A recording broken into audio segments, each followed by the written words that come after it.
Okay, thank you. Thank you.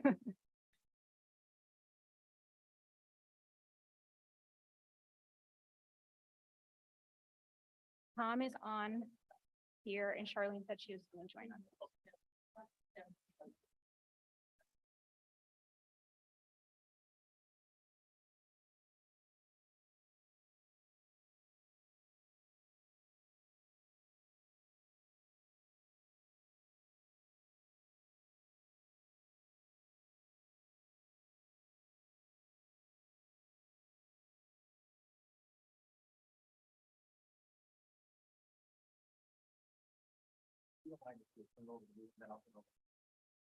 When we start?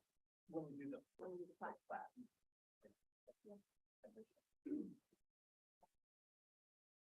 All right, I'd like to call the October 4th Planning and Zoning Commission regular meeting to order.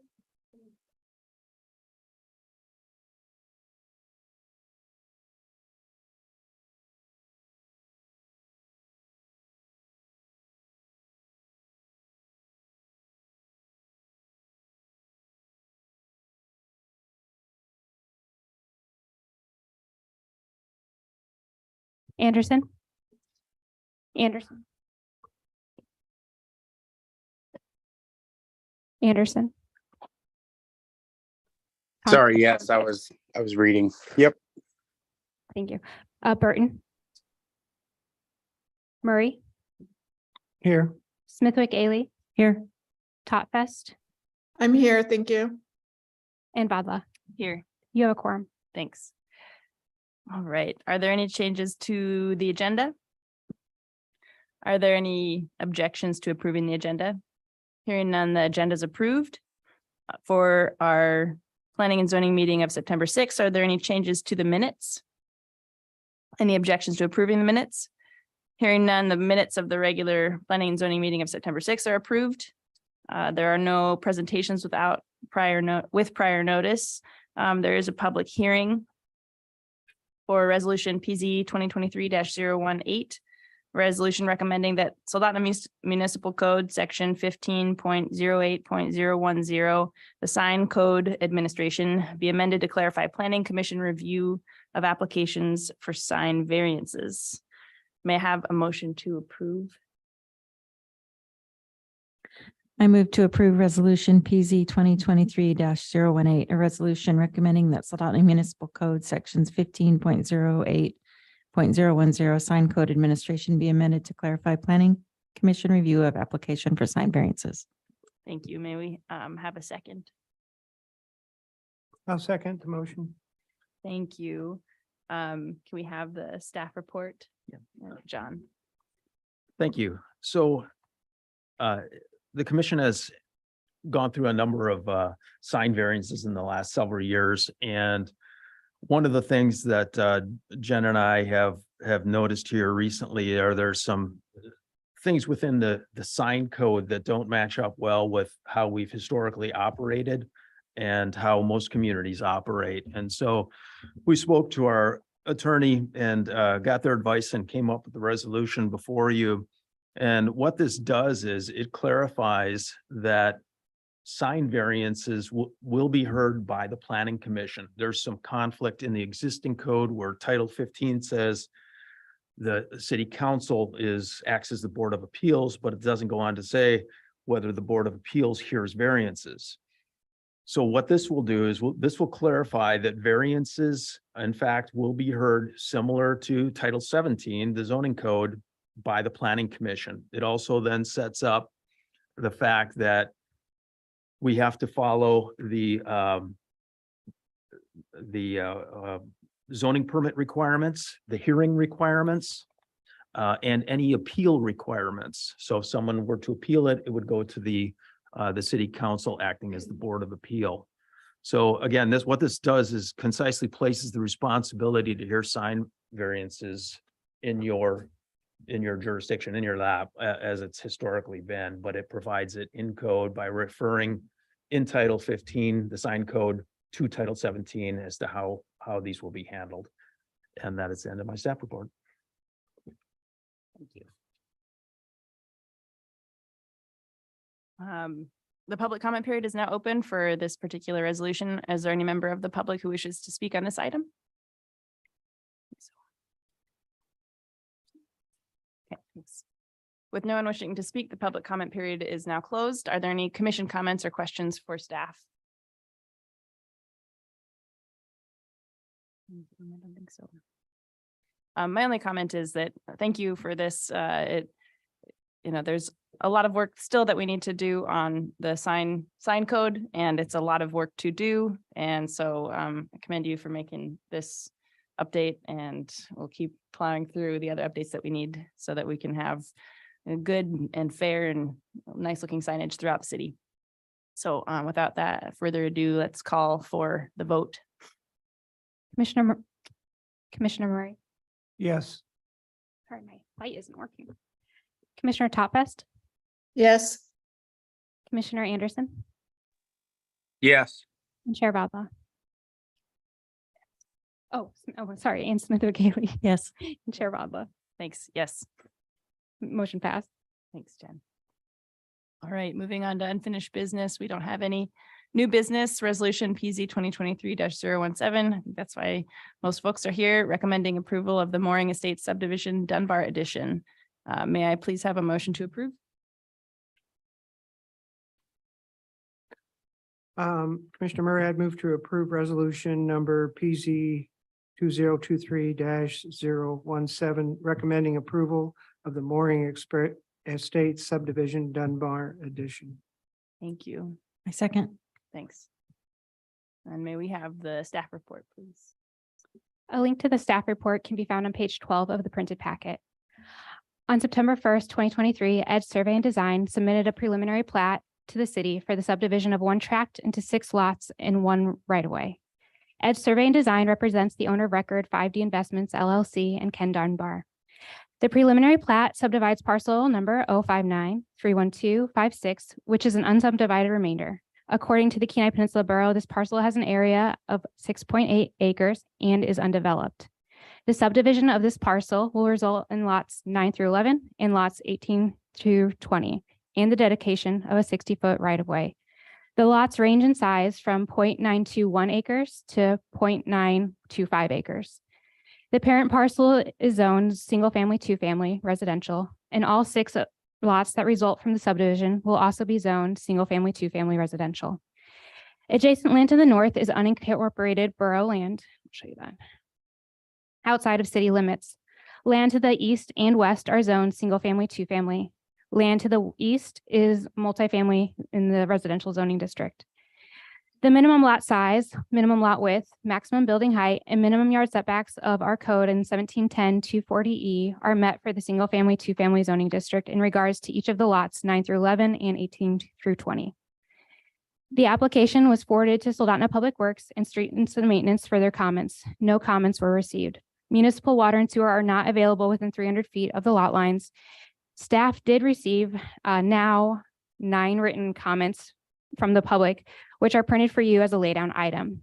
8 of the comments are opposed to the replat, citing increased traffic along Ridgewood Drive with a connection to Knight Drive as a safety issue. Many of the letters suggest a cul-de-sac off of either Knight Drive or from Ridgewood Drive as an alternative.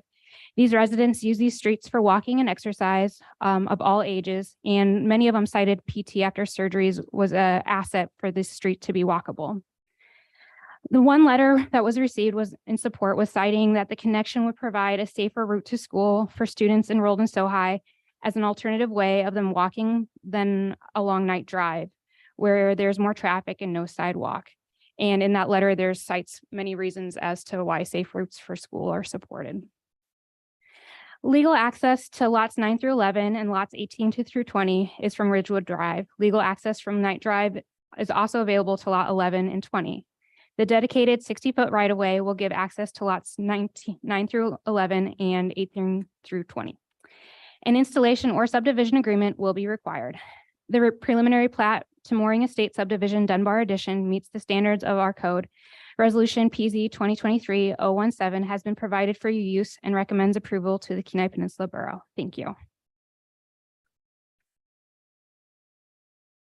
right. Oh, John, yeah. And before we go to public comment, I just wanted to provide a little bit of background for the public. So before us today, before the planning commission today is a preliminary plat. The city planning commission is an advisory body. They do not make the decision on this. They simply make a recommendation to the borough who holds platting authority. So whatever happens here today will be going to the borough. And the borough ultimately will be making the decision. So I encourage you, if after today you want to stay involved on this item, that you also track the borough's meetings, and you should be getting noticed from that as well. But I wanted to share that with you. There will be an opportunity for everybody to speak, and we can answer questions as we go along. Thanks. All right, thank you. Let's start the public comment period. The public comment period is now open, and just you can come right on up to the microphone and then press the button till the green light is on. And just for our records, if you wouldn't mind stating your name and your address, and then you have a couple minutes. And just, yeah, it's an informal space. This is, yep, come on up. Jason Young, P O Box 59, Kasilof. I'm with Edge Surveys working on this project. I'm the surveyor doing the work on here, and just kind of want to explain to the public and committee that why it's designed the way it is. Per borough code, hold on.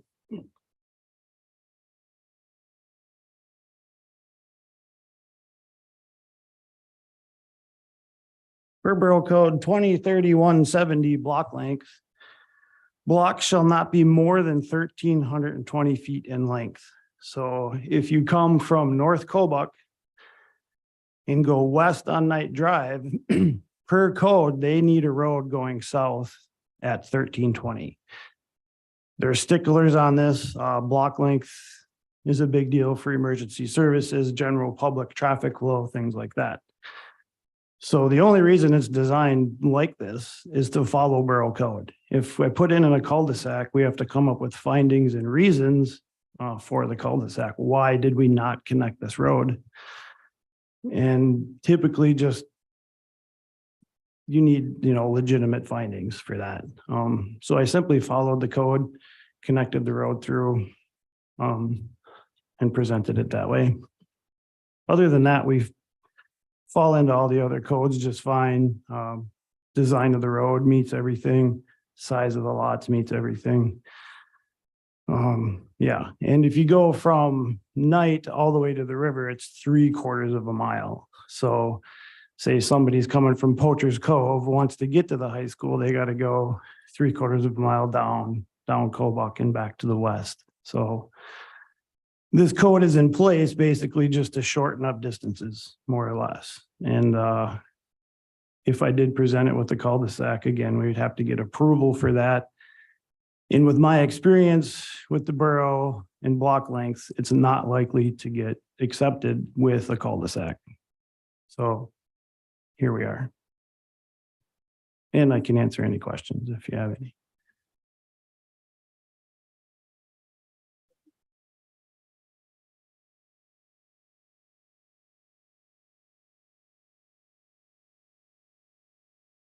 And so we're just, as the chair of the meeting, that's a perfectly valid question, and I'll just repeat it through the chair. This is typically a question and answer period for the commission to the speaker.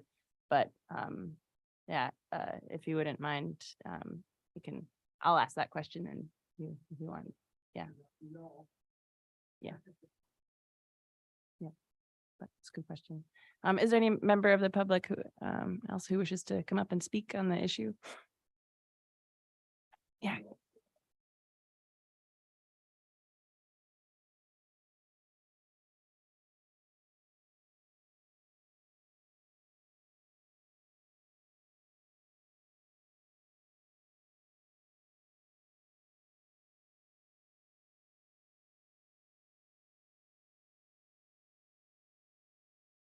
So I think we'll do through the chair again, and so it's okay. There is a right of way, I think that connects that stub, if that's what you're referring to. So instead of connecting Knight Drive to Ridgewood, you'd basically be drawing a straight line down, connecting to Marydale. Is that what you mean? Yeah. I don't know if.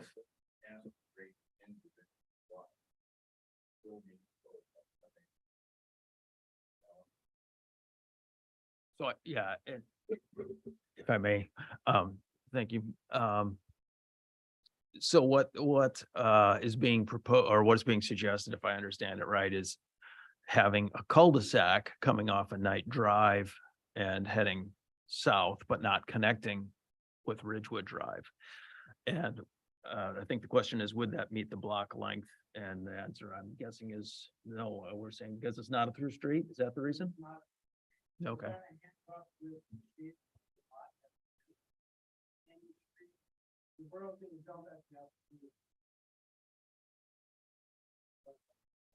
Excuse me, this is Charlene. Could people turn on their microphones? Because I can't hear any of the questions being asked. Yeah, sorry, Charlene. That we have Yeah. At the microphone.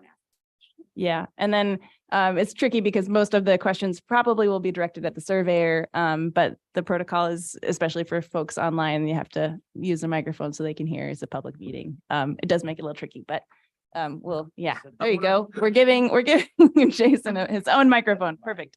You can be an ex officio member of our Planning and Zoning Commission. Thank you. I actually think that your question, though, was not to make a cul-de-sac, but to connect through to the Sohi Lane stub, which would be a through street. So that's not. That property is not part of the Right. subdivision process. That landowner has nothing to do with this project. It would take that landowner to get involved with this to make that possible. You know, we're dealing with is that one lot. And obviously the shape of it, they've kind of dictated where the road's already going to be. You know, somebody had an idea when they left it that way, that Ridgewood would extend someday. And now this is the time. And unfortunately, the borough wants it to go all the way through. And it's just borough code. Personally, I understand a cul-de-sac makes more sense, but the borough's not going to see it that way. Mhm. And part of this, so all of your comments are findings, findings of safety and preference in the neighborhood. So for the record, make your case and they will, be part of findings. Oh, and let's just wait. If you don't mind, you can make a comment on the, yeah, thank you. Okay, please state your name and address for the record. Yeah, if the green light is on, you're good to go. Okay, thanks. Quality of neighborhood, quality of life. I'm sure everyone will agree. I don't understand the rules or the rules, whether we have any influence. We do. Anything that happens. I didn't receive the package in mail. I wanted to show up and say how you feel about that. It's so nice and quiet. People walk by the fire. You feel very safe. Why I live in last 43 years. Love it. Love that neighborhood. And I don't want more traffic. Mhm. You know, but it is on. It's so high. Mhm. Want to make. Thank you.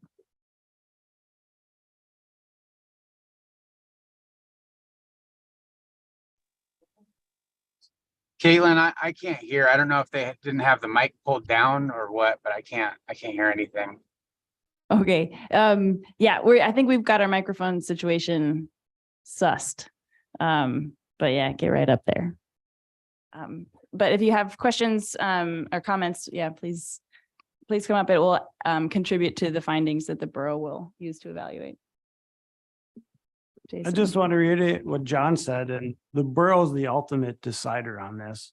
And there will be a packet mailed out again from the borough, and that's the one where you really want to come and say no to, because this, again, they're just advisory to the borough. The borough is the ultimate gavel holder, I guess you should say, in this. And they would decide. But again, from my experience with block length, being in a city area like this, they're gonna want the street, but of course, let them know you don't want it, so. Yeah, and I will say that, I think that the borough takes the city's recommendations pretty seriously. And so if, your case to us as residents of Soldotna is that this is, I think the majority of comments that we received by mail so far state your case. And so if you can convince this body, it will make an official recommendation.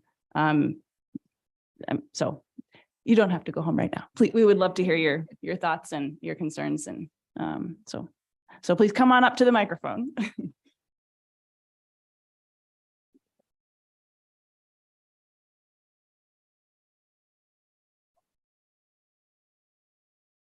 Good evening. My name is Bill Schwager, and I live at 453 Diane Lane, which is the corner where this necks into this new proposal. I come before you tonight to vehemently oppose the plat as submitted by Mr. Dunbar.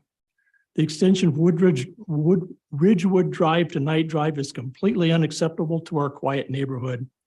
We have chosen to live here because there is no through traffic.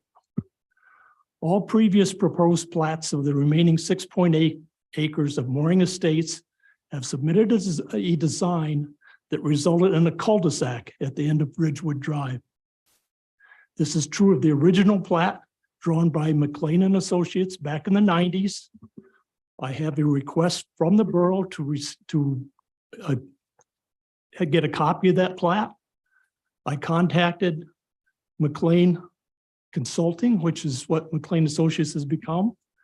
This is a photocopy of that plat, and it shows the cul-de-sac. In 2014, Dave Peterson submitted an identical plat to this body. The commission approved that plat and sent it on to the borough. Neither one of those plats was ever finalized due to financial concerns of both parties. Due to the short time period that this notification was provided, I cannot provide official copies of those documents, but I do have unofficial copies of both documents if somebody wishes to see them. For what it's worth, it is my understanding that the city has a copy of the Dave Peterson plat from 2014. Is that correct, John? Okay. For what it's worth, I received a letter from the city several years ago stating that Ridgewood would not connect to Night Drive. Unfortunately, my copy of that letter has disappeared. Research by the city has failed to locate that letter as well. Whether it still exists, I don't know. The consequence of making Ridgewood Drive a through street is not the traffic generated by the local residents, but the huge amount of traffic that will be present when SoHi classes are over each day and after any special event at SoHi to which the public is in attendance. The congestion that occurs at the Marydale-Kobuck intersection when the SoHi parking lot empties might be relatively short-lived, but is more than sufficient to detour a significant amount of traffic to Night Drive through our neighborhood. Those of us who live here came with the understanding that our quiet neighborhood would not be transected by a busy thoroughfare. We're not the only neighborhood that has rejected one of the streets from becoming a thoroughfare through our neighborhood. Mooring by the River recently opposed the extension of the Cemetery Road into their community, and for the same reason, and they prevailed. That street does not exist. At no time in discussions with the planning and zoning staff have any issues been raised regarding public safety.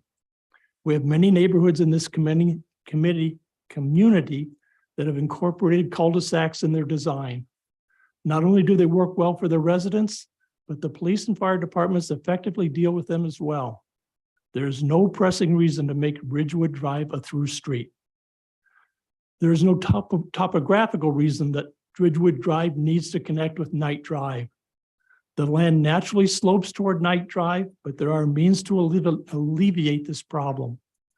McLean's plat proposed a drainage way between the cul-de-sac and Night Drive that could be designated as a pedestrian path or a bike path.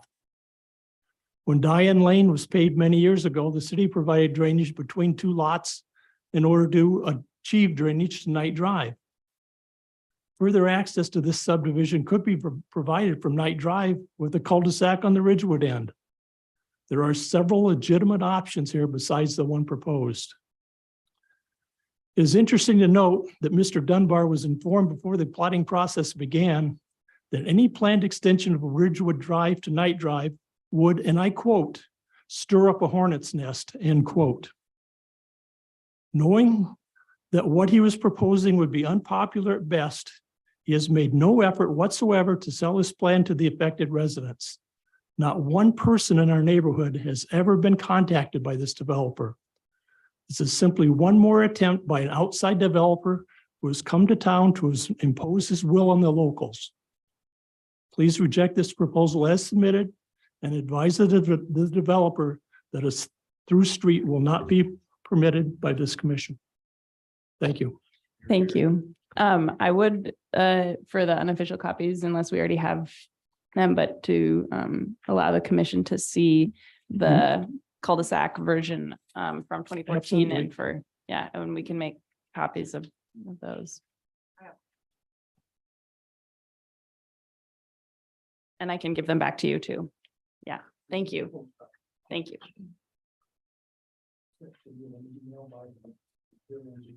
Okay. Thank you. And this is the 2014 and then the. Yes. Mhm.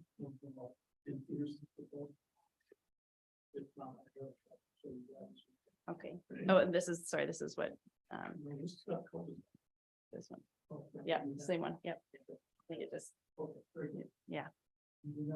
No, thank you. Yeah, and I'll just pass these down for the commission to see, and don't know how we're gonna get it online, but thank you. Is there anyone else?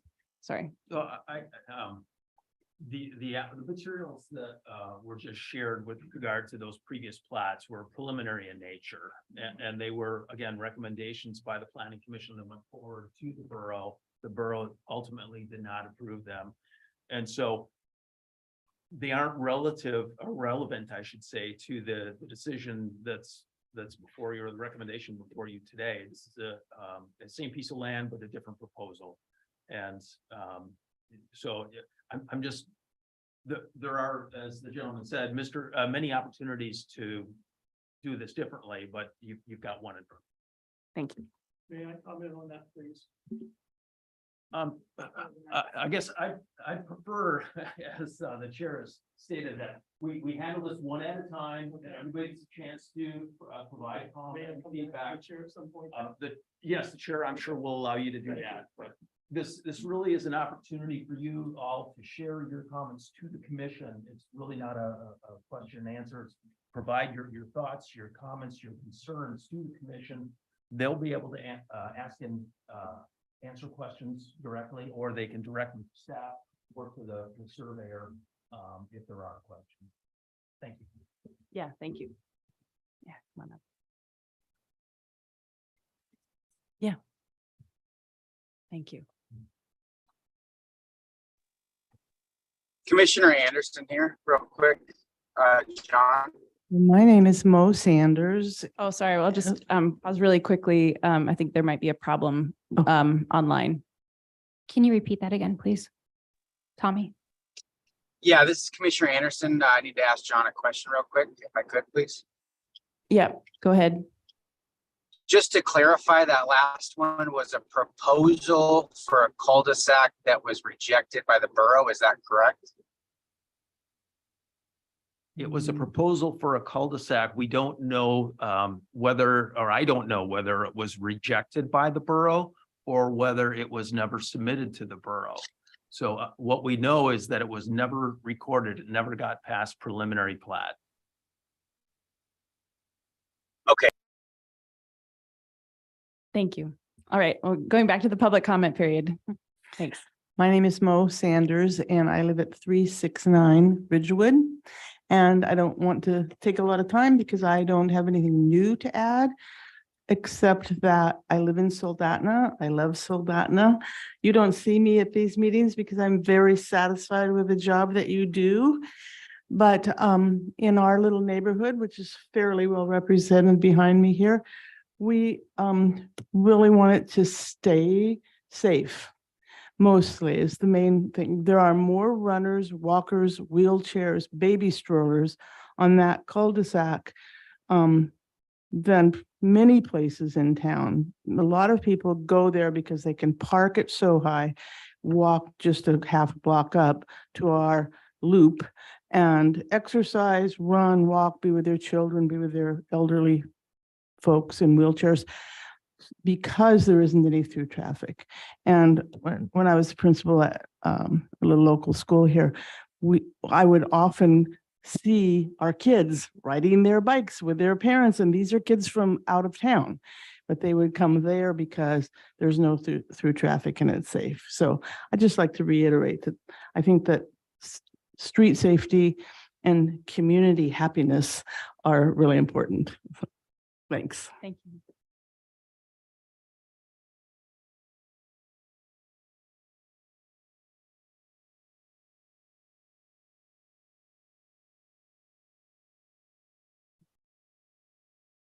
My name is Sherry Nada. My husband Larry Nada and I have lived at 346 Ridgewood Drive for approximately 18 years and have concerns that have already been shared.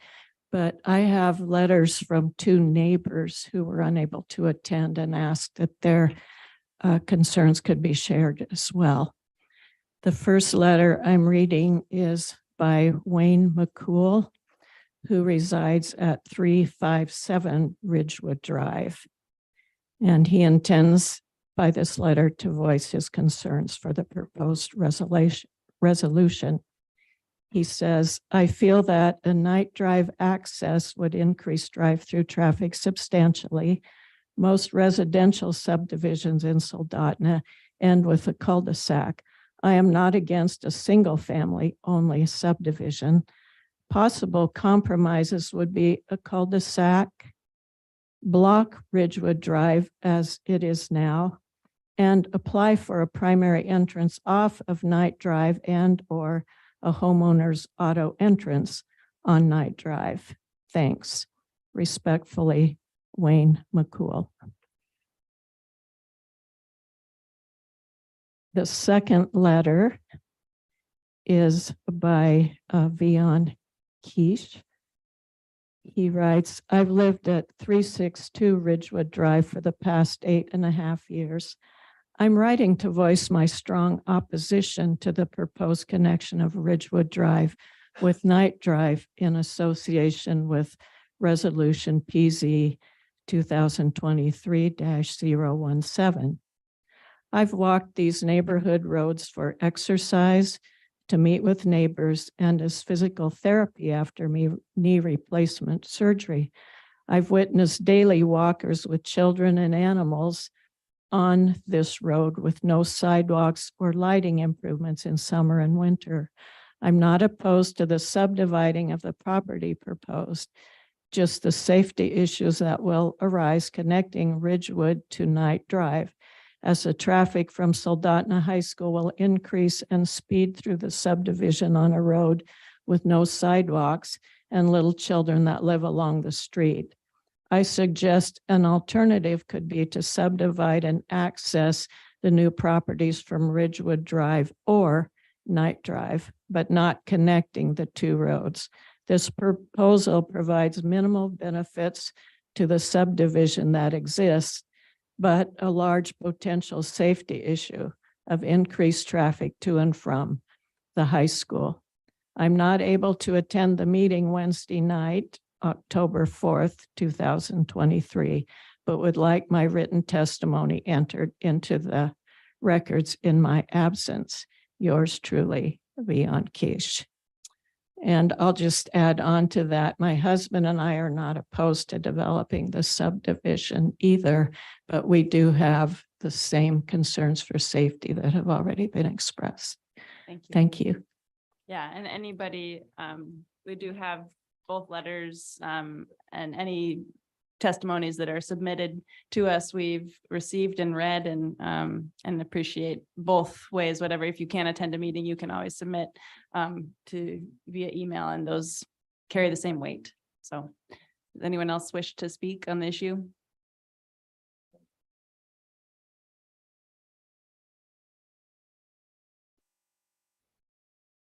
Thanks for the meeting, guys. William Hanson, 439 Diane Lane. I've been there since 2009. A continuous battle with the high school kids in Diane Lane. It's a great drifting circle.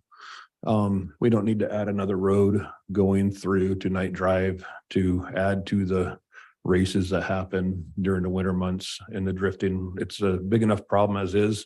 We've got a lot of elderly people that live in the neighborhood, a lot of people that walk up there. And it's a struggle.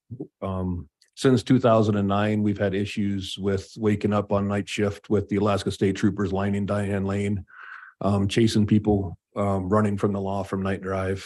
We don't need to give them kind of people more access to our neighborhood. We've had police called for people chasing my wife in my backyard from Night Drive with a Bowie knife when we first moved in on some sort of extracurricular activity. So access to Night Drive is definitely opposed by us. We're not for it. Do you guys deal with the permittings? I kind of am in agreement with Bill, my neighbor. The 24-hour equipment working in the backyard. I understand that the property is going to get developed. We don't need a road through, but there is a courtesy level there. But the equipment running 24 hours a day, the burning going on 24 hours a day, nonstop. We all have jobs. And like I say, we haven't met a single individual from this operation just dealing with the smoke and the noise for an entire week, 24/7, which is ridiculous. It's a city. It's not Kasilof. It's not Sterling. I mean, we're kind of over it already and they're just getting started. So we're definitely against any kind of activity putting a road through to Night Drive. Thank you.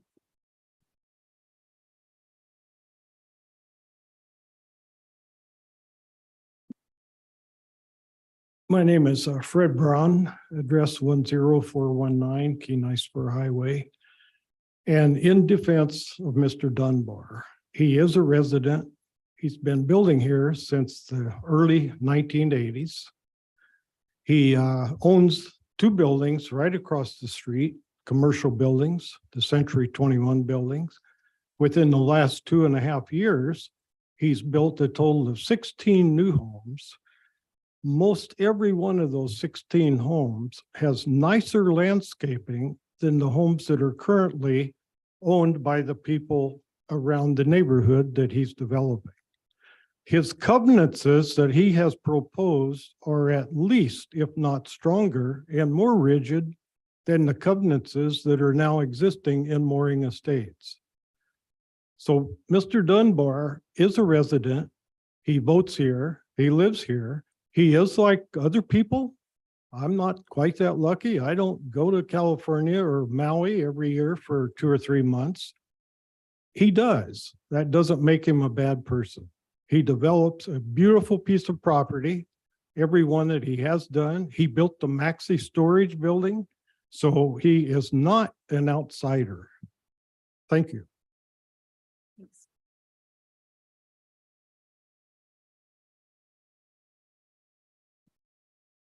I'm Ken Dunbar, the developer. I came in and met John. I'm doing several projects, been talking to John. He said to put a cul-de-sac in. I went to an engineer. John said you can't put a cul-de-sac in. I want to consider building a house there. I left a 20-foot tree buffer along Night Drive because it looks terrible and I don't want to go through Night Drive. So if you guys want to get a cul-de-sac in there, go to the borough and help me. So I wasn't trying to do that. It's a beautiful neighborhood. I want to rebut a couple things, though. The last guy that got up here and they sound like a bunch of politicians and conning. I ran the burning 24 hours for 72 hours. I got everybody's time card. I couldn't find anywhere to get rid of the stumps. We've been in there for several weeks, working from 8 o'clock in the morning till 6 o'clock at night. And then when we talked to the fire people, you couldn't burn stumps unless you got it real hot. I did it for 3 nights, so that's a bunch of bullshit. Okay, and the guy that, yeah, anyway, the other man that was up here saying all this stuff about I'm not a local and all that crap, they ought to get their facts straight instead of lying. I can be a good neighbor if you want a good neighbor. If you want to con me, I can battle you. Thank you. My name is Rob Gilbreth. I live at 384 Ridgewood Drive. My wife, Dr. Picorni, and I moved in several years ago with our daughters, and we've been enjoying the neighborhood. I do want to say very clearly that I'm really glad that new homes are being built. As an employer, I have struggled with getting people to move up here because of the difficulty of finding good homes. I think this is a great location, and I'm happy to see that. I do take issue with the suggestion that Mr. Dunbar has been a good neighbor. I live adjacent to the entrance to that lot, have never had any communication with him, heard anything from him. Not too long ago, I was disturbed while trying to put my girls to sleep. I had to go outside to see what was going on because several emergency vehicles were parked in front of my house, shining bright lights. Probably something to do with the burning, I don't know.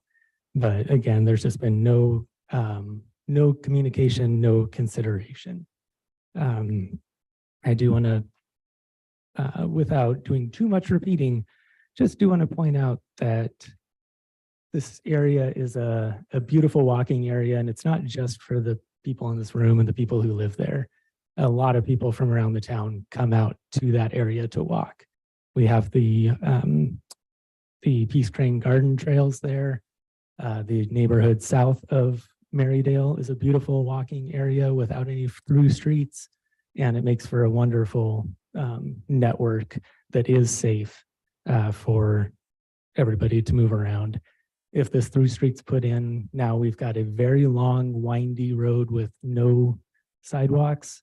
Exactly the kind of road high schoolers love to zip through if they're trying to take a shortcut to dodge some traffic out at the Marydale Kobuk intersection. I am concerned for the impact on the community of this proposed subdivision. Thank you. Thank you.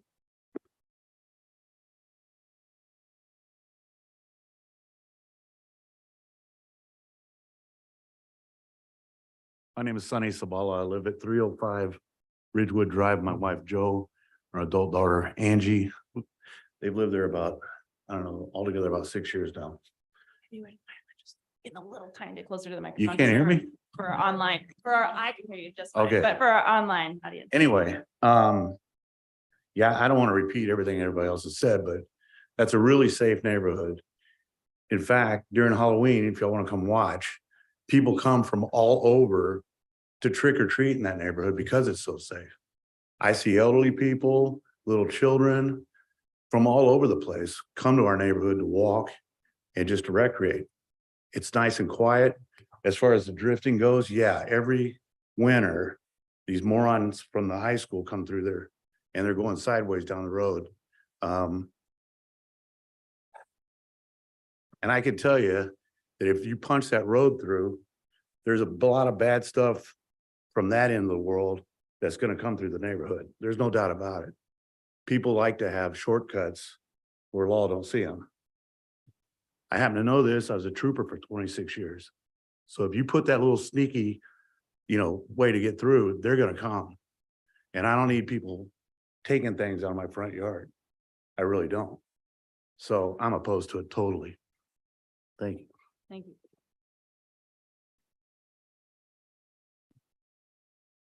Is there anyone else who before you come back up, I would just want to make sure that anyone who hasn't spoken yet just has an opportunity. I'm sure that there'll be time at the end.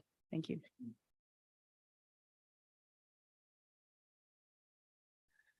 My name's Nancy Courtright. I live at 453 Diane Lane.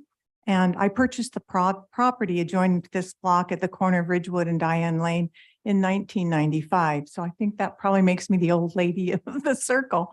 We completed our home 26 years ago on the gravel loop within the spruce forest and have watched the subdivision grow into a quiet, safe, and supportive neighborhood that it is today. We know the vehicles, the kids, the dogs that live on this loop. We watch out for each other when people are gone, and we enjoy gathering at the Kincaids for neighborhood get-togethers. Eventually, and sadly, I knew that someday the parcel behind us would probably be subdivided and built on. In my file, I had the previous owner's preliminary plat, which you've all seen from 2014, showing the division of the block into 6 lots with Ridgewood Drive extending along our southern property line, curving behind us into the cul-de-sac. To this end, Todd Potic cleared a quote driveway into the property on the Ridgewood Street easement. This spring, the for sale sign, which was there forever, posted sold prior to the removal, and then the action began. Never once did the owner or representative introduce themselves. I walked over and asked what was happening when loaded heavy equipment lined up in front of the locked chain across the driveway. I wanted to know what was happening next door to me, literally on the side of my house. The operator politely answered, clearing dead spruce, which I was glad about because there's a lot of dead spruce that was fire danger. I was happy to hear that. I wanted him to be aware that our corner post was well marked with a flag. That sign is gone, and now they have posted 2 private property, no trespassing, no hunting signs on each side of the chained entrance to the driveway. This summer, the chainsaw noise and the smoke from burn piles, not just the root wads, seemed to burn nonstop. The smoke was so thick at times, I had to close all of our windows and turn off our air vac system to keep smoke out of our house. We certainly couldn't enjoy our outdoor patio during the continual burn days. Unknowingly, neighbors actually called the fire department more than once. Their concern was so high. You can say I was shocked to receive in the mail just this last Thursday, September 28th, the notice of the preliminary plat subdivision scheduled for today. And those only within 300 feet of the proposed plat were notified.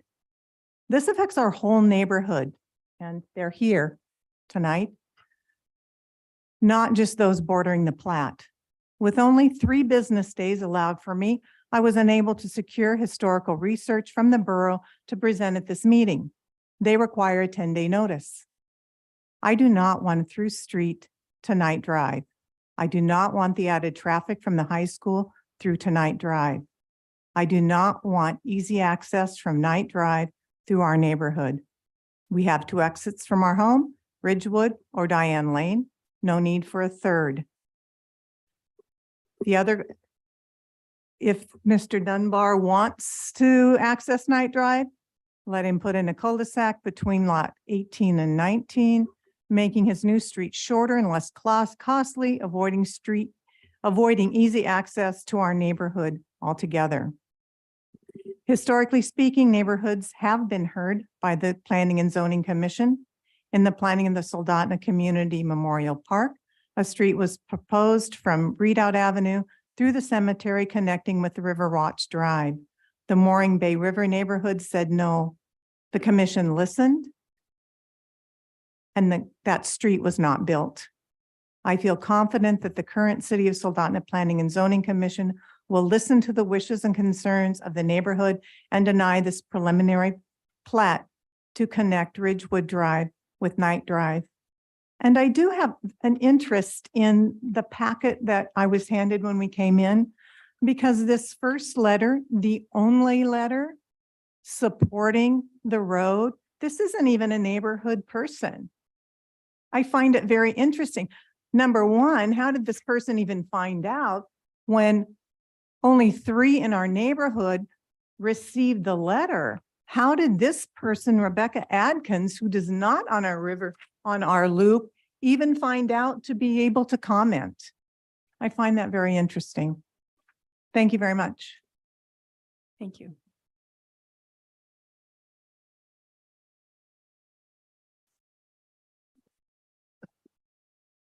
Hi, Jesse Kincaid. I'm the Jesse Kincaid that she mentioned. I host the potlucks at my house. I live at 325, and maybe next time I should just say we should meet at the city council. A good turnout from us. I object to the road straight through. I don't really mind if there's a cul-de-sac. I think the cul-de-sac would be better if it was from Night Drive. Our neighborhood is a great place to walk. Maybe some of you have even come and walked there. Nice, big, wide street. Don't really need sidewalks because there's hardly any traffic. It's not just a resource for our neighborhood, it's a resource for all of Soldotna. There's lots of people that come and walk there. When we look out our front door, we see people walking, kids, we see runners, we see bikers, rollerbladers. It's a great place to walk and to run. And I would say that more people from outside of our neighborhood use that street than the people in the neighborhood.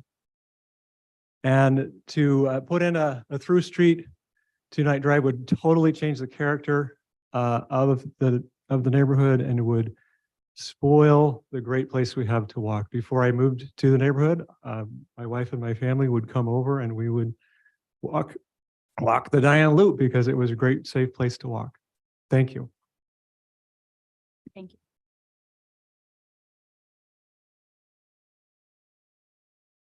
Is there anyone who hasn't spoken yet who wishes to speak?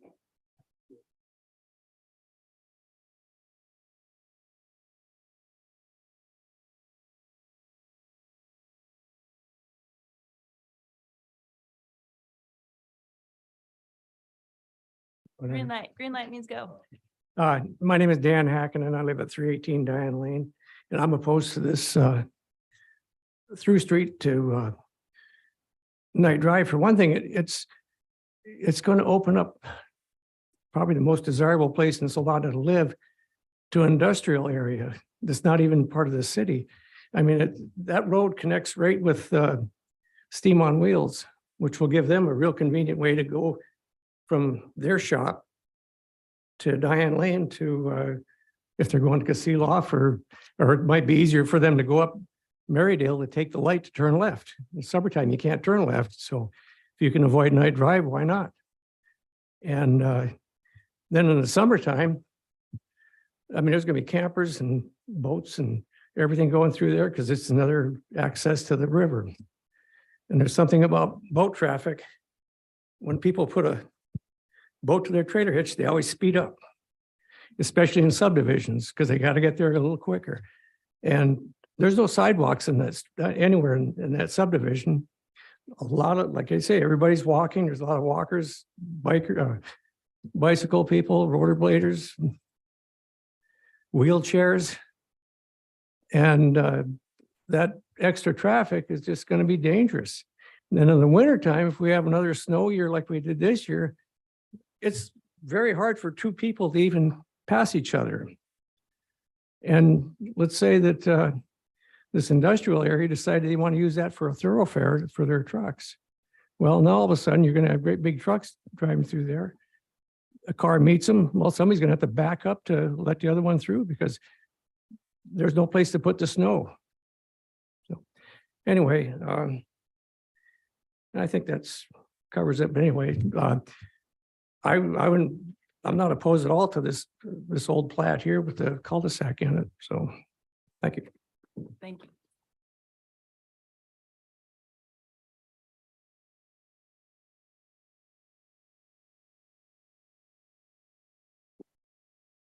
Hello, my name is Justin Hanson. My wife and I live at 337 Ridgewood Drive for 8 years. Everything all my neighbors have said, there's my exact feelings. I've been a building contractor for 23 years, in the trades 32. You know, 90% of this property access is Night Drive. I think the primary access should be from Night Drive. If they want to put two lots off of Ridgewood, I think that would be, good. Again, as Mr. Dunbar said, if we can get the borough to give us a roundabout, I think most people would be happy with that. And it's going to make property values stay where they're at. And the people that buy these 6 lots on a cul-de-sac would be much happier to have no traffic going through their yard too. As a community, the borough's got 1 million dead end roads, cul-de-sacs all over the place. Let's just push for the cul-de-sac and everyone could be happy. We're not going to stop the development, but the through road is terrible. Again, I'm for the cul-de-sac. I'm deadly opposed to the through traffic. Thank you. Thank you.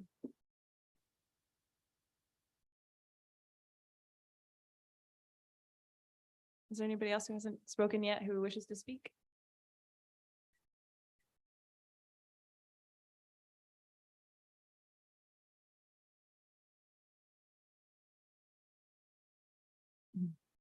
Hi, I'm Julie Kincaid and I live at 325 Ridgewood Drive. And I definitely don't want to have a through street going to Night Drive. One of my concerns that hasn't really been brought up yet is how this would affect property values, not just in our neighborhood, but in the new development. So the area that we live in is a little bit of a bubble inside of Soldotna with higher property values. If you open up to Night Drive, it seems like that can't help but depreciate our values and also the values of the new development. So I would be more inclined to have a cul-de-sac without access to Night Drive. Also, the area over there is not an area I'd want my kids having access to as a parent, easy access to get over there. And I think that other parents in the neighborhood would say the same. So I'm opposed to that going through. Thank you.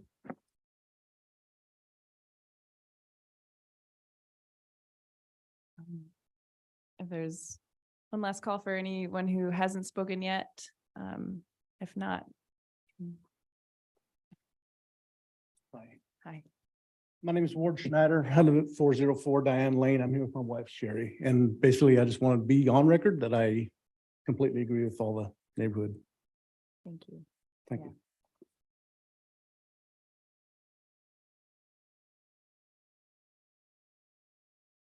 Hi, my name is Susie Strasbaugh. I live at 380 Diane Lane. I've lived there for about 8 years. I have children that go to SoHi for probably the last 6 years. And to turn left, I have a safety concern by SoHi. If this opens up, there's going to be a lot of traffic coming out of SoHi to take a left to kind of, exit that way. And I think that's going to be a huge safety concern because there's a lot of walkers there.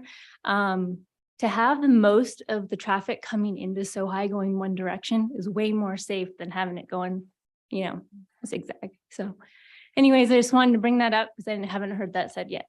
Thank you.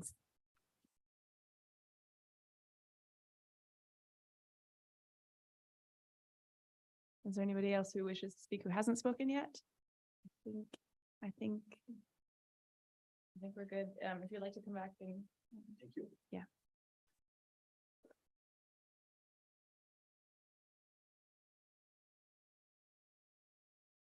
After I, excuse me, after I spoke the first time John commented on what I had said, I'd like to respond to that. Yeah. What he said was that the previous plats were not relevant. I disagree with that.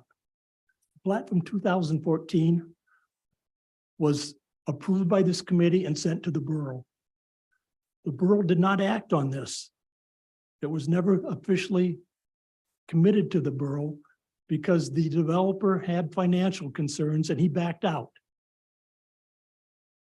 My point is, this commission validated that plat. It is relevant. So please consider that. Thank you.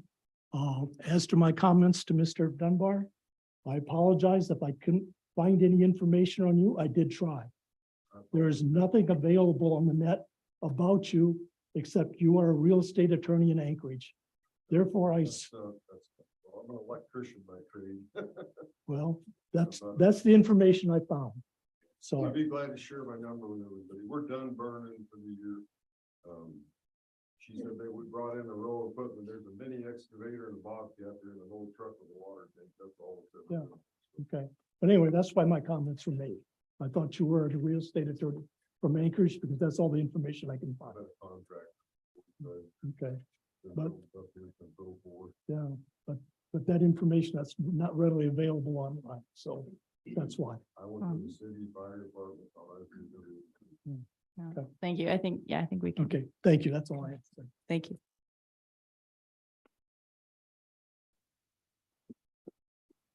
Well, I'll say I've been to an awful lot of planning meetings, both in Kenai, a few here. I don't think I've ever been to one yet where 100% of everyone in the room is in favor, including Mr. Dunbar. He favors the cul-de-sac. So that is the point that I think that was well made tonight. And it started out with quite a few folks in the audience that were seeming to think that Mr. Dunbar favored the drive-through to Night Drive. And from day one, he has always hoped and wished and praised for a cul-de-sac. Thank you. Thank you. Can you please state your name and address for the record, please? That was a repeat offender. That was Fred Braun. Yeah, thank you. Sorry. Try to keep it light. So the public comment period is now closed as long as there's no one who wishes to speak who hasn't spoken yet. And as long, we don't have anyone online from the public. Okay. All right, with no one else.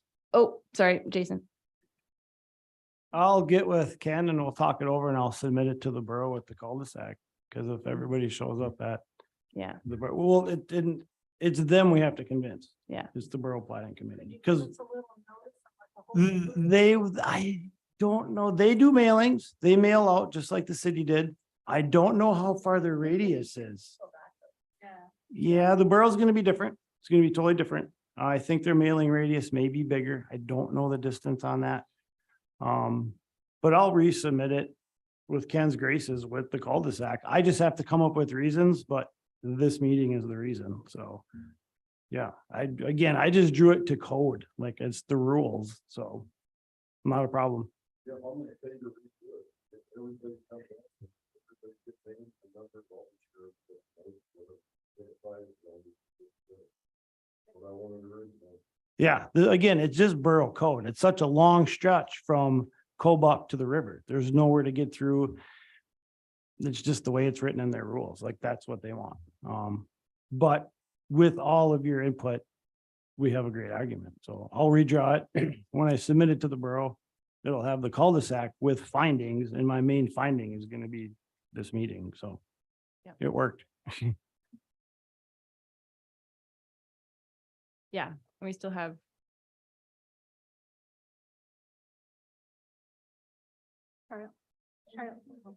Charlene, did you want to have something to say? Oh, I was just raising my hand, this is Charlene Topfest, for when it came back to the commission, because I do sit on the planning commission, for the borough. And so I don't know if I vote on this or at the borough level. Both. Sorry, if you I don't have think I only get one or the other. John, maybe can you clarify? This is John, and you are correct. That's my recollection also. We've had a few instances of this in the past, and if you want to choose between the two, you should do so. And if you choose to vote on behalf of the borough, then you should probably excuse yourself from the vote here. Okay, do I still have discussion, or is it just the vote? Like, can I still ask questions or discuss or not? You could probably recuse yourself from the discussion as well. Okay. All right. So the public comment period is now closed, and we're going to move on to commission comments and questions for staff from commissioners.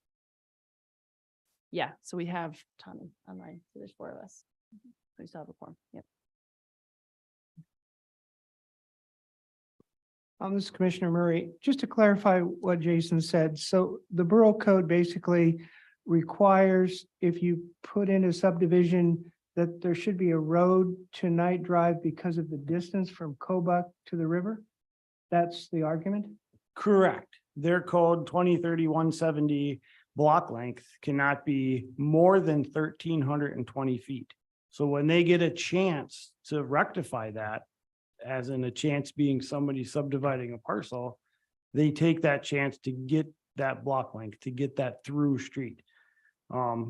But with the high school there, it's more than legitimate argument. I'll put that in my findings, but your general borough code, they're gonna ask for that.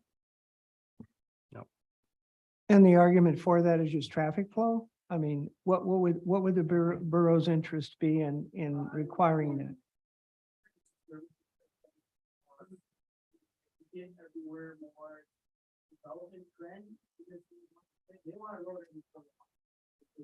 That's not on. They want a road every quarter mile if they can get it, essentially. And it's just their code. The code's not written per specific scenario. It's a general code across the borough. And I simply have to ask for an exception to that code and get granted that exception. Like we have to have reasons why not, basically. And I think with the argument with nobody wants it, the flow of traffic from the high school, I see it, like it makes sense. But again, their code's written in a way that they're gonna want that through street.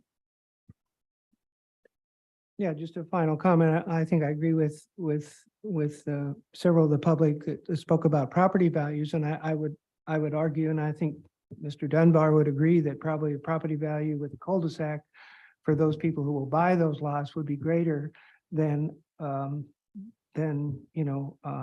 those lots with a road through it.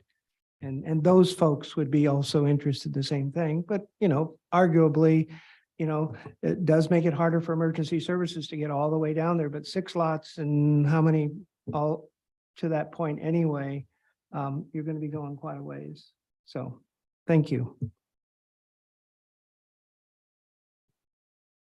Yeah. Online, Tommy, any comments or? Yeah, Commissioner Anderson here. Oh, sorry, unless someone else was going to go. No, go ahead, Tommy.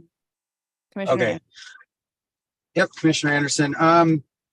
So that was kind of one of my questions that Mr. Murray just asked was, is it currently plotted with Ridgewood as a through street, which it sounds like it maybe wasn't plotted that way, but if there's an opportunity, then they do that. So my next question is, the reason for that was I was thinking there could be a private entrance or a gate or something you could block it from through traffic, but it sounds like that's not going to be the case, probably because it's going to be a through street.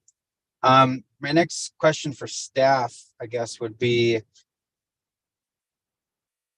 can we approve the subdivision, but have the through street / cul-de-sac reviewed by the borough, where we would approve maybe partial of this or recommend partial of it, but not the other? Through the chair, to Commissioner Anderson. So you have before you a resolution that's recommending approval of the subdivision with the road going through all the way to Night. And so you can choose to amend this subdivision, or I should say this resolution. You can, or approve it or fail it. If it's the will of the commission to recommend a cul-de-sac, then I would say you should make findings supporting that and then fail the resolution. And that will be then presented to the borough in a copy of the minutes and a copy of the resolution. Was one of the things I was going to add to that. But did that answer your question, Commissioner Anderson? It did, yes. Thank you, John. I guess that would be kind of my final statement, that I would recommend that we don't approve the resolution, and that my position would be that it be reviewed to have a cul-de-sac either from Night Drive or Ridgewood Drive.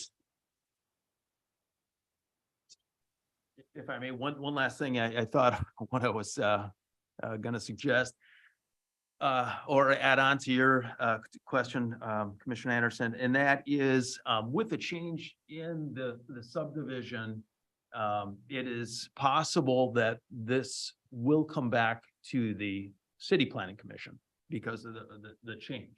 So it's likely to be back before you, but again, I suggest that you make your findings known at this time and make it clear to the borough what, you know, what you think. This will add, I think, support to not only your interest, but the residents' interest, because they will then have a couple different times that they'll be hearing from the city. One, when this gets forwarded, and then second, when it comes back to you and has to be enacted or approved or acted upon again. So they'll hear it a couple different times. Madam I Chair. understand. So let me understand, John, that we can't just amend the resolution before us to delete the road to Night Drive and add a cul-de-sac in the subdivision. That because that's not in front of us, is that the argument? That's part of the argument. The subdivider and the surveyor basically have presented this to you as their preferred alternative. And you cannot, or I would not recommend making that motion because there's too many things that we don't know at this point, where that cul-de-sac will end, whether those lots that it will adjoin that cul-de-sac will meet our minimum lot standards. So there's a lot of things that we review when we get it here at the local level to ensure that our zoning code is met. And then when you get it, you have that staff report in front of you. So I guess I'm telling the folks it's going to be a long journey. You know, if you're going to if you're all going to show up at the borough, which you should. I understand now, John, while you're saying that. So to defeat the motion and then add findings of why we defeated the motion in making a recommendation that the plat before us does not work, then it goes on to the borough anyway with our comments. And the borough can say, well, we override and we think there needs to be a road. Is that accurate of what is potential? That's accurate, but now I'm having another thought, and this goes back to a question, I think, for Jason. Jason, is there any requirement that you have to submit this preliminary plat to the borough? Can you make revisions and just bring it back to the city without going to the borough? Yeah. And Oh, would yeah, that be your absolutely. choice of action? Yeah, absolutely. I'll just redraw the cul-de-sac in and turn it back in. So like, yeah, kind of wish I would have to begin with now. I think that would save one step. Because then with the cul-de-sac, I would vote for it. And I think then it goes forward to the borough clean with all the arguments and obviously whereas the borough has a requirement, but we the commission in making our recommendation feel that that requirement is not necessary in this case. You know. Right, but then we would need everybody to support my findings and support not having the road. Yeah. And so if I'm understanding you, would you like to try to amend this motion so that it goes to the borough clean with our support? Well, Or no? no, Madam Chair, I would just Given what Jason has said, I would just deny the current plat and ask the developer to come back with a plat that has a cul-de-sac and we would reconsider. I was just trying to save one more step, but I don't think we can save it. yeah. And I'll add one more thing. So our code does require upon completion of our review of the plat that we do send a copy of it to the borough. So they will get a copy of it, but it won't be submitted by Jason. So it'll go nowhere, but it'll be in their record until the next one comes through. Thank you. Yeah, I really appreciate all of the comments and I think that the happiness and the safety of the neighborhood is really important. We live in a small town, and so this your comments do carry a lot of weight, as do previous preliminary plats. I would just like to go on the record saying that the 40-foot drainage easement onto Knight Drive, where there's a pedestrian and walking bike trail, certainly the two areas are very different, the subdivision and Knight Drive. There are residences and kids who live just a little bit up the ways from Knight Drive, on Knight Drive on the other side, that might be able to use that access. And that is in the preliminary plat that I think was from 2014. But if there's a way to allow for a couple things here, the safety of the neighborhood and pedestrian access, I would like to see that. And I did have one question too, for staff, and I don't know if we know this, but is there right away that connects from the Sohi Lane stub all the way up to Knight Drive, or does it go through private property? Sorry,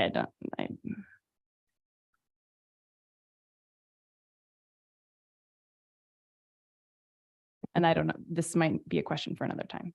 No, there is I just need to pull up the plat for the southern parcel. Mhm. There is a pedestrian easement that runs on one side. Just to keep in the back of your mind in case the borough, sorry, go ahead. There is Jason. some odd pedestrian easements in there, but they do not go all the way through Okay. tonight. That's what I figured. Why would it be easy? Yeah. Okay. Yeah. I just appreciate everyone being here tonight, and I will vote to oppose this. And then that will give you an opportunity to, if we do oppose it, then to give you an opportunity to represent it as a cul-de-sac. I think the intent of the access is for the people that live in the neighborhood. So that it doesn't seem like it needs to be a through street. And I agree that there are safety issues. The one letter in favor, I realize she doesn't live in your neighborhood, but she is our neighbor. She lives on Knight Drive, and those are also our neighbors, and they also deserve safe walks to school. So I think that if there could at least be a walk path through there, that would be nice. There are high schoolers and other middle schoolers that live in that other neighborhood as well. But I agree that a through street, it creates an escape route. The trooper, knows that shared here this evening, and there's multiple reasons why I agree that it's not safe. So Caitlin, to speak to that southern lot, this is, here's the unsubdivided remainder that were in question. There is a 30-foot bike path platted. It isn't developed. Okay, interesting. It was attempted to be vacated.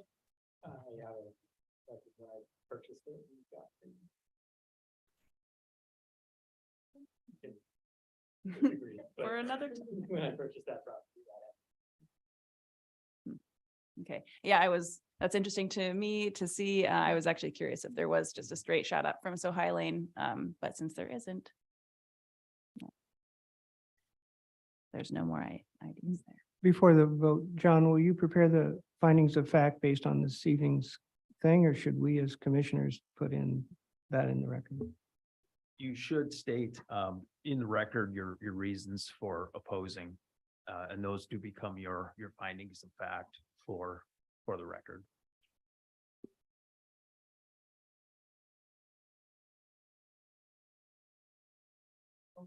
Before we have the motion, we're supposed to, it's a positive motion, right? Mm-hmm. So we've moved, but now we're going to say no. Yeah. Or some of us will, probably all of us. Probably all of us. Yeah, I would like to, on the record, just state that as the chair of the commission, it's very, public opposition is very strong to a through street, and we as a commission, you know, I think want to listen to the wishes of residents, and agree with many of the comments that have been made here tonight. So without any more discussion. I would just add to it that the concerns about neighborhood and the safety of the people who currently use it for walking, et cetera. And that, you know, I think the issue that that Night Drive backs onto an industrial area is important. So I would put that it's two separate uses of property, and that, you know, is important. Yes. And Commissioner Anderson, for findings on the record, would be higher traffic safety concerns by almost all neighbors affected. Large portion of surrounding neighborhood opposes the through street. And it would change the current dynamic of the neighborhood that people selected their properties that they bought there. I understand that north of that, the Night Drive there's people that go to Sohi there too, and perhaps recommend that there's a walking path to connect to this if they do go with a cul-de-sac. But that's it. All right. Yeah, and echoing the lack of sidewalks in that subdivision makes it less safe to have a through street, but safer to have a cul-de-sac. Madam Chair, I just add too that it would have a detrimental effect on the property values, those people in the existing subdivision and potentially for those in the subdivision proposed. All right, any more findings for the record? This is Charlene, and I don't know if I have to put it on the record that I'm going to recuse myself from voting and instead take my vote to the Planning Commission. Is that the correct way to say that? Thank you. And so I will not be adding any discussion. Thank you. All right, we're ready to call for the vote. All right, call the vote. Commissioner Burton is absent and Commissioner Topfest abstains. Murray, No. Smithwick Ailey, No. Anderson, No. and Chair Vadla. No. Motion fails. Thank you very much for your time this evening. And we do have a couple of things to finish up at our meeting. If you'd like to stay, you can. Everybody they're likes to very, stay, very right? short. Oh, come on. Yeah, you do have to come back and support when we do have a better design in front of you.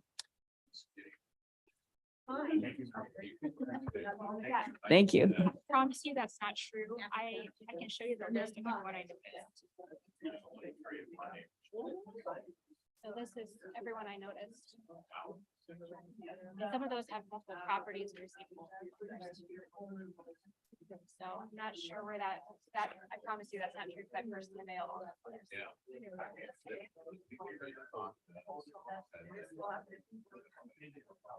And I'm gonna just continue the meeting just so that we can finish up here. Yeah, I know we're gonna come over to Jesse Kincaid's house for a potluck later.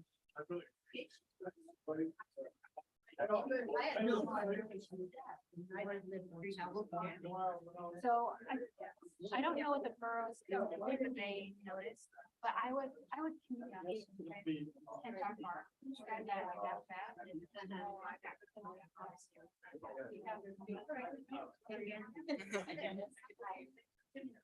Yeah. Thank you. The first Wednesday of every month. November 1st. November 1st. Okay, and this will likely not. Oh, no, they like. So.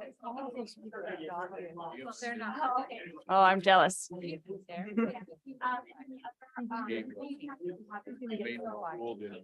get notified, exactly.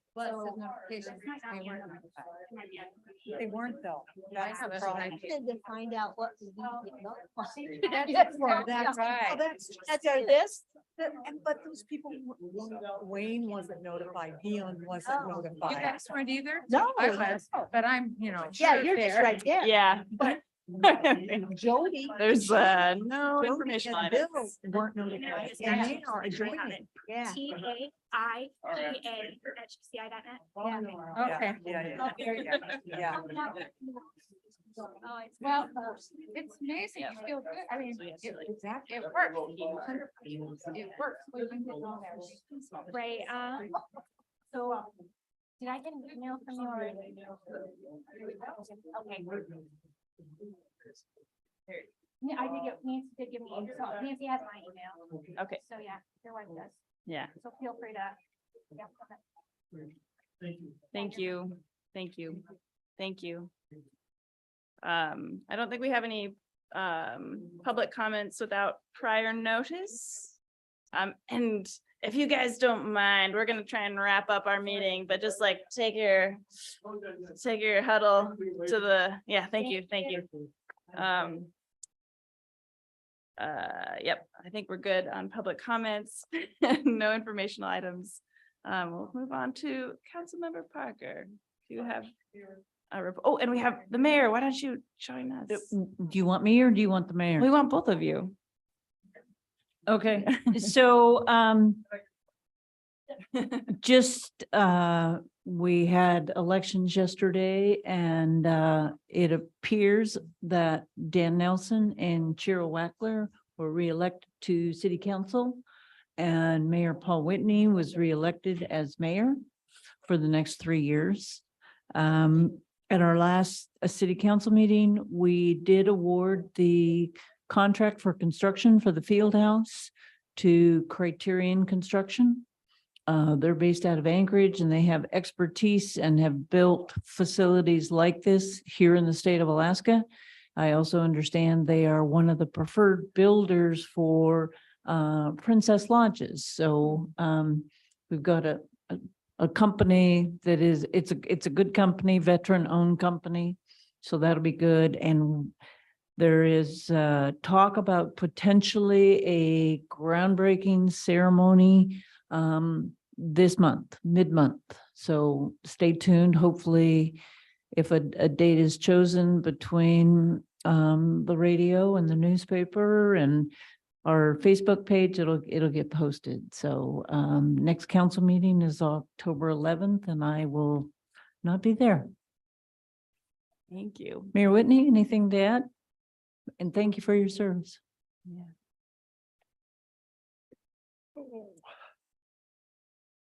Boy, this feels awful low.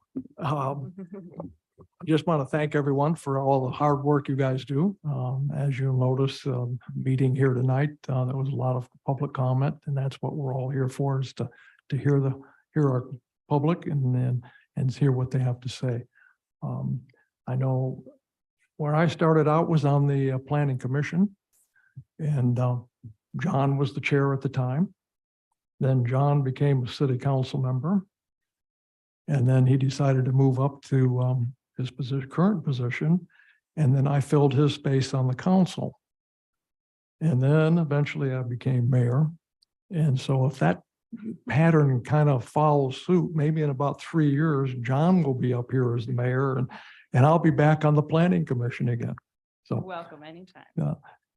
like I said, like the vice mayor said, the election was successful. Everyone who was on the council was reelected. The only disappointment in the whole election was it was a very low turnout, not only in the city, but borough-wide. I'm thinking we're under 10%. And that's pretty low. But there wasn't anything really controversial. The groundbreaking will be taking place about mid-October, assuming we can find enough shovels to get everybody out there to start shoveling before the snow falls. So thank you again for everything you do. We appreciate it, and thank you. Mayor Whitney. City manager is not with us, but the director of economic development and planning, John Zarneski. Thank you. Appreciate that. And congratulations, Paul, on your reelection. Also, Sonia, as you may or may not know, has resigned from the commission. She has moved to the city of Kenai. She sends her best and says that she really enjoyed working with everybody on the commission and hopes one day we can potentially do it again. She's, keeping her options open. So anyway, she even inquired about, if I live in Kenai, can I still serve on the commission? And I said, well, maybe down the road. Right now, we've got our two out of city positions filled, but anyway, she sends her best. Jen and I both attended a conference last week up in Anchorage. It was the Alaska chapter of the American Planning Association and Western Planner together. It was a very well-attended, well-conducted, super sessions. One of the better ones that I've been to. So I just want to report back to you that it went great, learned a lot. And so we'll be sharing as appropriate the lessons learned there and incorporating those things into our codes and our plans. And then I want to share with you that tentatively on November 14th, our consultant for the riverfront redevelopment will be up here. We've got a doodle poll out right now to council to try to find a date that would work for the majority of them to have this work session. And the work session would be to review essentially a draft of the plan, draft master plan. So it'll include all the concepts and all the information, all the implementation steps and recommendations. And what I'm thinking is it would be great to be able to do a joint work session with P&Z and also invite our advisory committee to that meeting as well. So as soon as we have that date nailed down, I will let you know and you will get an invite. But right now we're hoping for November 14th. But not everybody has responded yet. So we'll let you know. And then the very last thing, just for anybody who's into Alaska history, the Alaska History Society Conference is this weekend in Soldotna. They're holding it over at the Kenai Peninsula College. It's usually a really well done event. And if you have time, check out the schedule. It's online or go and attend some of the classes or some of the informational sessions. And then that is all I've got. Thank you, Associate Planner. Just thank you, commissioners. No others. Commissioner Murray, do you want to start? Me? Yeah. Oh, okay. Well, I just thought it was a good meeting and it was a good compromise. I'm glad that Mr. Dunbar is also in favor of that, realized what Jason had to do per the rules, and hopefully we can move this process forward and it result in a good outcome. So, and thanks for all the work, Jen and John. Most we've ever had. Did we get the count so we know our largest meeting? Yeah. Jason brings all the boys from, I don't know.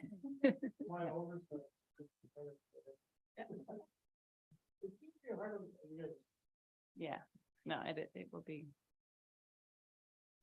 Congratulations, Mayor Whitney, and I echo what you said. Nothing else. Going to Zoom, Tommy and Charlene, comments for the good of the order.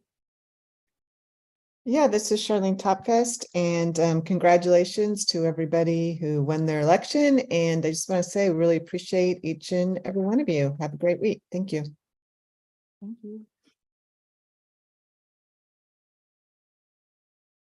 Tommy, do you have any comments? It's okay if you don't. Also, sometimes Zoom he left at the block party. Sorry, if you do just butt in, my comments are, thanks for listening and taking time and redrawing some drawings and all of the historical information. It's interesting to think about how to connect pedestrians and kids to schools and areas, not just cars. And and fire trucks. I'm curious too, if bollards are ever a thing in cul-de-sacs that are for emergency vehicles. Like if that would, be something to add as an option. But thanks everybody for your time and your comments. With that, we will officially adjourn, and our next meeting will be November